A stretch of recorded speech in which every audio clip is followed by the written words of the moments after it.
Ce que je peux dire du cajou, c'est que c'est une filière porteuse, donc, et une filière d'avenir.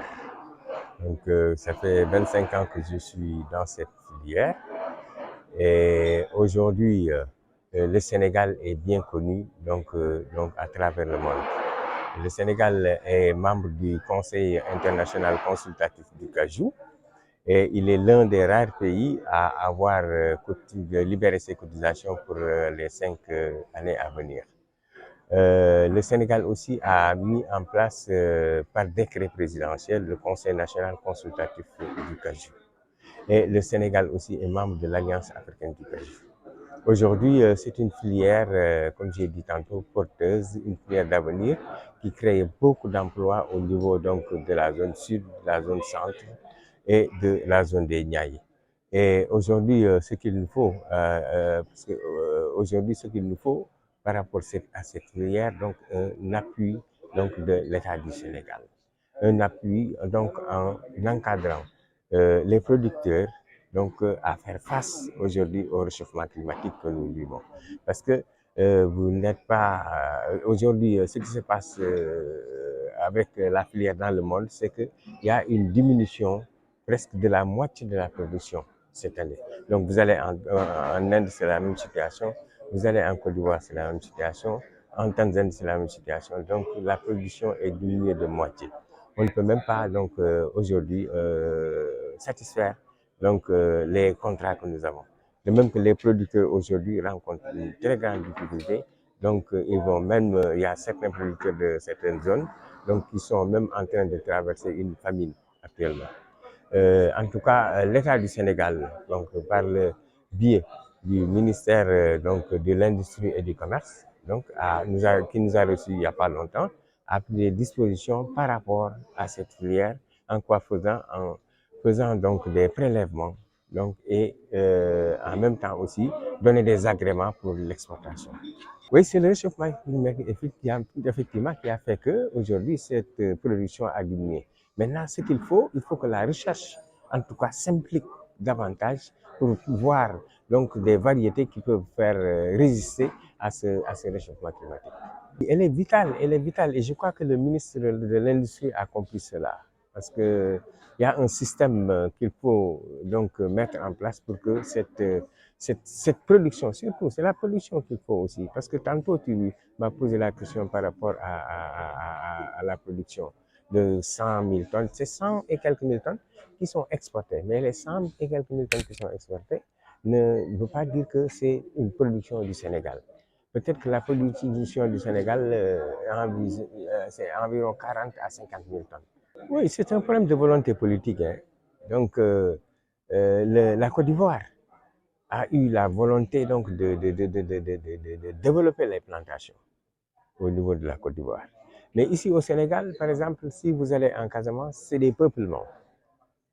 Donc, ce n'est pas des plantations, c'est des peuplements. Et aujourd'hui, ces peuplements sont en train de vieillir. Ce qui fait que la qualité de la noix est diminuée, la production est diminuée.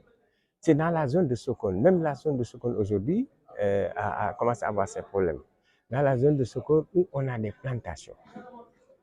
C'est le cas même de la Guinée-Bissau où c'est des peuplements. Leur diminution est en train de diminuer. Or, la Côte d'Ivoire a donné donc a fait de nouvelles plantations. Donc, il faudrait qu'on voit avec les zones qui sont vierges, telles que la zone des Niayes, telles que dans la zone de Mbour et jusqu'à Matam, il faut qu'on plante dans ces zones-là. C'est ça qui peut nous permettre aujourd'hui de faire comme la Côte d'Ivoire et d'augmenter notre production. En tout cas, c'est un problème de volonté politique. La pomme de cajou, il y a plein de choses qu'on peut faire actuellement. Il y a du jus de cajou, hein? Il y a du steak de cajou. Si vous mangez le cajou grillé en tant que faïenne, tu vas dire que c'est du poulet que je mange. Hein? Donc, il y a du steak de cajou et il y a beaucoup de plats qu'on peut faire avec le cajou. On peut accompagner avec le cajou. Donc, le jus, il est exploité. Il y a des unités de transformation en jus de cajou. Il y en a un qui va être implanté ici à Sokone. Et au sud, il y en a au moins 4 qui sont en train d'exploiter le jus de cajou. Oui, ils ont fermé. Pourquoi? Parce qu'ils n'ont pas de matière première. ils ne sont pas compétitifs. Quand ils achètent l'anacarde à ce prix, ils ne sont pas compétitifs. Hein. Mais c'est parce que aussi, ils n'ont pas les mêmes avantages que les Vietnamiens. C'est les Vietnamiens et les Indiens qui viennent acheter ici. Donc, ils n'ont pas. Le Sénégal, par exemple, si moi, en tant qu'industriel, j'ai un besoin de 1000 tonnes donc, à exporter, j'ai un besoin de 1000 tonnes à exporter aujourd'hui, il me faut immobiliser, dans les 3 mois, il me faut immobiliser cet argent, par exemple 800 millions, pour pouvoir acheter toute la production annuelle. Or, l'industriel vietnamien ou indien, il a plusieurs marchés d'approvisionnement. Il a la possibilité d'acheter à Tanzanie à 200 francs, hein, au Kenya à 300 francs, hein, au Bénin à 600 francs, etc., etc., etc. Et de faire une préparation. Or, moi, si j'ai besoin en tant qu'industriel sénégalais, il me faut immobiliser cette somme. Ça, c'est un. Deuxièmement, le taux d'intérêt bancaire que lui, asiatique, il a, donc, est de 0,1%. Or, moi, je suis à entre 8 et 18%. Hein? Donc, il y a aussi ce problème de maîtrise aussi. Et ce qui est plus important, c'est que c'est l'Indien, par exemple, qui transforme la noix de cajou. Il est le premier importateur de noix brutes, mais le premier consommateur aussi d'amandes de cajou. Donc, il faudrait que les gens consomment le cajou localement. Parce que le premier marché d'un produit, il est local.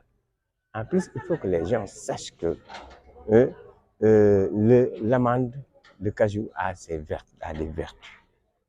Il combat le diabète de type 2, il équilibre le rythme cardiaque, hein, il combat le vieillissement. Hein. Donc, ça, c'est des vertus. Donc, d'ailleurs, c'est la raison pour laquelle c'est l'amande la plus vendue du monde. Moi, je viens d'un atelier à l'UMOA, à Ouaga. On en a beaucoup discuté. Il y a des recherches qui ont été même faites au niveau de ce phénomène-là. Mais ça, ce n'est que des histoires que les gens racontent. Mais ça ne tue pas. Moi, j'en ai mangé et bu du lait plusieurs fois. Je peux en manger tout de suite et boire du lait si vous voulez. Malheureusement, c'est le cas dans toutes les filières. Le producteur, il pense qu'il est le plus important. Le commerçant dit que mais, si je ne viens pas acheter ton truc, tu ne vas pas vendre. Lui, il dit que si je ne produis pas, tu ne vas pas acheter. Hein? Le transformateur aussi, il pense que lui aussi, donc c'est le plus important. C'est ça le problème. Mais en fait, il faut que les gens comprennent que c'est une filière, c'est une chaîne. Si un maillon manque sur la chaîne ne tourne pas. Une autre question, la dernière, c'est qu'il y a aussi le côté transport. Quand on regarde d'où part la production, sa transformation, après, pour venir peut-être au port de Dakar, est-ce que le manque de voies ferrées, de transport justement rapide, n'a-t-il pas une incidence sur les prix à l'arrivée? Non, c'est très rapide. Hein. Quand le camion, par exemple, quitte à 17h ou 18h Ziguinchor, à 10h, il est au port de Dakar. Ça ne prend pas le temps. C'est-à-dire que c'est des gens mal intentionnés qui voulaient s'immiscer dans cette histoire de transport et qui avaient même trompé le gouvernement, je peux dire, par rapport à pour leur propre intérêt. C'est ça le problème.